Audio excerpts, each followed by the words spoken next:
আসসালামু আলাইকুম ওরহমতুল্লাহি ওবরাকাতুহ। ইন্নাল হামদালিল্লাহ ওয়াসসালাতু ওয়াসসালামু আলা রাসূলিল্লাহ। ইতিকাফে বসবেন না, ইতিকাফের সুযোগ থাকার পরেও ইতিকাফ করবেন না, এটা অনেক বড় দুর্ভাগ্যের বিষয়। আল্লাহ না করুক। দেখেন, রমাদান 1447 হিজরি চলমান এবং প্রায় অর্ধেক রমাদান আমাদের থেকে বিদায়। তো এই যে একটা সুবর্ণ সুযোগ, ইতিকাফের ফজিলত, ইতিকাফে কি উপকার, এই সমস্ত কিছু সম্পর্কে আমরা কম বেশি সবাই অবহিত আছি। কিন্তু দুঃখজনক বিষয় কি জানেন, রাসূল সাল্লাল্লাহু আলাইহি ওয়াসাল্লাম যে আমলটা ওনার জীবদ্দশায় কোনো দিন ছাড়েন নাই, আমাদের মধ্যে আমরা এমন অনেকেই আছি যারা তাদের জীবনে এরকম 40-50টা রমাদান পেয়েছেন। অর্থাৎ বয়স্ক মানুষ যারা, এখনও সামর্থ্য আছে যাদের, অথচ এই 40-50টা বা 30টা রমাদান পাওয়ার পরেও কোনো দিন ইতিকাফে বসেন নাই। কত সাংঘাতিক বিষয়! আপনি না আল্লাহর রাসূলের আশিক?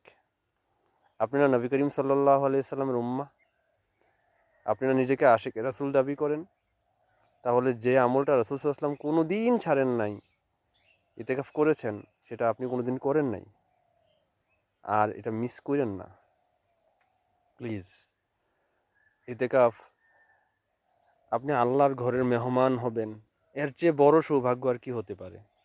আপনি কিচ্ছু জানেন না, কোনো সমস্যা নেই। আপনি আল্লাহর ঘরের মেহমান হয়ে যান, শুধু আল্লাহর সন্তুষ্টির জন্য। আপনি কি জানেন কি জানেন না, পৃথিবীর কেউ না জানুক, আল্লাহ সুবহানাহু ওয়া তাআলা জানেন।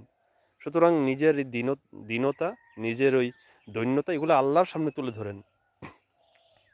বলেন, রব, আমি অসহায়, আমি নিরুপায়, আমি আসলেই কিছু জানি না, জানার সুযোগ হয় নাই, আমি ব্যর্থ, আমাকে তুমি ব্যর্থ হতে দিও না। আমার ইহকাল পরকাল যেন ব্যর্থ না হয়ে যায়। দোয়া করেন, চান আল্লাহর কাছে। ইতিকাফে বসেন, আসেন আমরা সবাই মিলে বসি। আপনার সবচেয়ে প্রিয় মানুষটা যদি বছরে সবচেয়ে প্রিয় মানুষ, যার সাথে দেখা করা আপনার জন্য খুবই কঠিন, কিন্তু আপনি তাকে অত্যন্ত ভালোবাসেন, ওই মানুষটাও আপনাকে নিঃস্বার্থভাবে ভালোবাসেন। যদিও এটা তুলনা দেওয়া উচিত হয় নাই, আল্লাহ ক্ষমা করুক, কিন্তু বোঝানোর জন্য বলা। সবচেয়ে প্রিয় ব্যক্তি যদি আপনাকে বছরে 10 দিন আপনাকে কাছে ডাকে, তার বাড়িতে মেহমান হিসেবে আপনাকে আপ্যায়ন করার জন্য আহ্বান করে এবং একান্তে আপনার কথাগুলো শুনতে চায়, কতটা খুশি হবেন আপনি? সুবহানাল্লাহ, চিন্তা করতে পারেন। আর সমস্ত সৃষ্টির একমাত্র স্রষ্টা, একমাত্র মালিক, একমাত্র রব, আমরা যার গোলাম, তিনি আমাকে আপনাকে বলছেন যে 10টা দিন ইতিকাফ করার জন্য।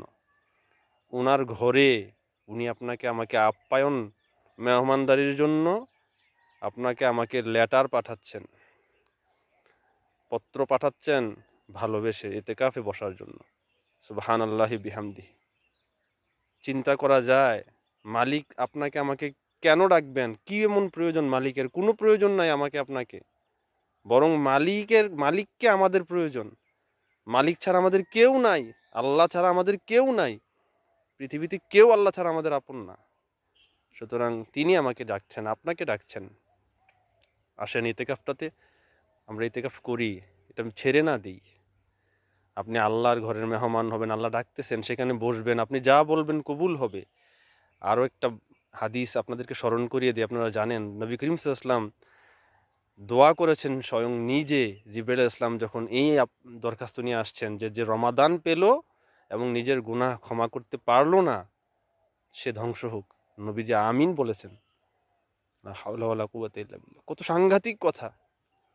নবী করিম সাল্লাল্লাহু আলাইহি ওয়াসাল্লাম নিজেও সেখানে সম্মতি দিয়েছেন। তাহলে এটা আল্লাহর পক্ষ থেকে একটা খুব বড় ধরনের আমাদের জন্য একটা সতর্কতা। সুতরাং সাবধান হয়ে যাই আমরা। আসেন রমাদানের শেষ দশকটাকে সবচেয়ে বেশি রাঙাই ইবাদতে, আমলে, ইখলাসের সাথে, আল্লাহর সন্তুষ্টির জন্য। ইতিকাফ আপনি করবেন আল্লাহর ঘরে, আল্লাহর মেহমান হবেন, আল্লাহর একদম নিকটে থাকবেন, যা বলবেন আল্লাহ কবুল করে নেবে। আপনার মনের সমস্ত আবেগগুলো খুলে খুলে বলবেন, কিয়ামুল লাইলে বলবেন, দোয়া কবুলের মুহূর্তগুলো বেছে বেছে বলবেন। কোরআনের সাথে আপনার সম্পর্ক আরও বৃদ্ধি হবে, আপনার অন্তরের মধ্যে একটা নূর আল্লাহ পয়দা করে দেবেন ইনশাআল্লাহ। কত বড় সুবর্ণ সুযোগ। আবার আগামী রমাদান পর্যন্ত কে বাঁচবো না কেউ জানি না। তাছাড়া রবের সাথে কাছাকাছি থাকা এটা কত বড় সৌভাগ্য দুনিয়াতে। এই সৌভাগ্য থেকে যারা আমরা মাহরুম হব, পরকালে রবের সান্নিধ্যে থাকার যে চেষ্টাটা করব আমরা, সেটা আমাদের জন্য কষ্টকর হয়ে যাবে না ভাই?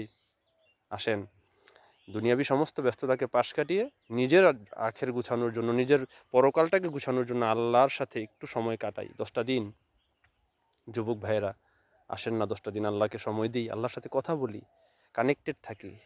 আল্লাহ ক্ষমা করে দিবেন, কদর পেয়ে যাবেন ইনশাআল্লাহ, শতভাগ গ্যারান্টি ইনশাআল্লাহ। 10টা দিন আপনি ইতিকাফ করলে নিশ্চিতভাবে কদর আপনি পেয়ে যাবেন ইনশাআল্লাহ। আর কদরের মর্যাদা ফজিলত সেটা তো সবাই জানি। আল্লাহ আমাদের সবাইকে কবুল করুক, আমিন। আসসালামু আলাইকুম রহমতুল্লাহ।